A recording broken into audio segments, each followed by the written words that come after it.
ये जियो का 320F mic track है।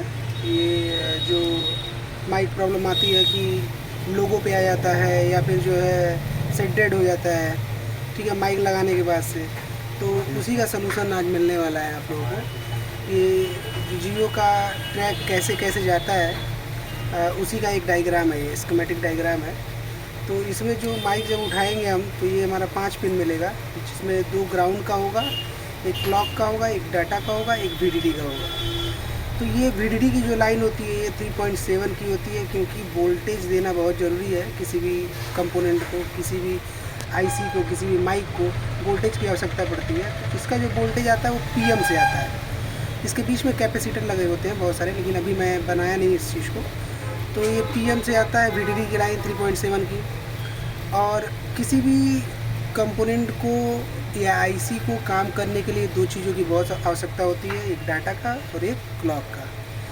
तो इसमें जो क्लॉक जो मिलता है, हालांकि CPU से मिलता है क्लॉक, लेकिन जो है इसमें जो क्लॉक मिलता है वो ऑडियो IC से मिलता है और डाटा भी ऑडियो IC से मिलता है। तो इसमें जो क्लॉक की लाइन है, तो यही सबसे मेन कारण होता है सेट डेड होने का या फिर जो है लोगों पे आने का। सबसे मेन कारण यही क्लॉक की लाइन होती है। तो जब भी हम लोग माइक को लगाते हैं तो कहीं ना कहीं ये क्लॉक या तो सही से टच नहीं होता है, या फिर ये ग्राउंड से टच हो जाता है, या फिर कहीं भी स्क्रैच होगा तो ग्राउंड से अगर टच हो जाएगा तो वो सेट डेड कंडीशन में चला जाएगा या फिर लोगों पे आ जाएगा। ये डाटा की लाइन है। तो ये डाटा की लाइन डाटा भेजती है माइक को कि मतलब क्या हो रहा है, मतलब कॉल लगा है तो अभी क्या चालू करना है। तो पहले क्लॉक आता है, फिर डाटा आता है, फिर क्लॉक चला जाता है, फिर डाटा आता रहता है, ठीक है, इस तरीके से काम करता है। तो अगर बाय द वे इस पर ये तो यहाँ से काम करता है, ये यहाँ पे जो रेजिस्टेंस लगा हुआ है ये पैरेलल में लगा हुआ है, ये सीरीज में लगा हुआ है, ये क्लॉक के लाइन में, और एक ये रेजिस्टेंस ऑडियो IC में लगा हुआ है जो डाटा से कनेक्टेड है। तो बाय द वे अगर ठीक से काम नहीं करता है तो हम इसमें आपका यूनिवर्सल माइक भी फिट कर सकते हैं इसमें। तो यूनिवर्सल माइक फिट करने के लिए हमको क्या करना पड़ेगा, एक रेजिस्टेंस लेना पड़ेगा, एक रेजिस्टेंस लेना पड़ेगा जिसकी वैल्यू हो 1.5 kg, 1.5 किलो ओम की रेजिस्टेंस होनी चाहिए। उसको हम क्या करेंगे कि इस रेजिस्टेंस को इसके बीच में जो है हम लगा देंगे,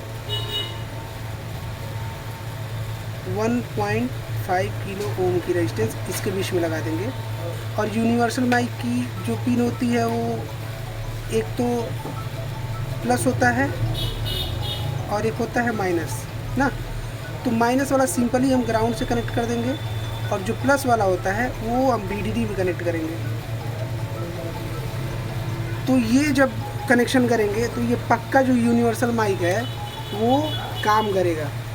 तो ये जो ट्रैक है आपका F320 का है, क्लॉक की लाइन से बच के रहना है, क्योंकि ये क्लॉक की लाइन ही जो है CPU से जो कम्युनिकेशन करने का काम करती है। अगर ये शॉर्ट हो जाएगा तो पक्का है सेट डेड हो जाएगा या फिर लोगों पे आएगा बूट।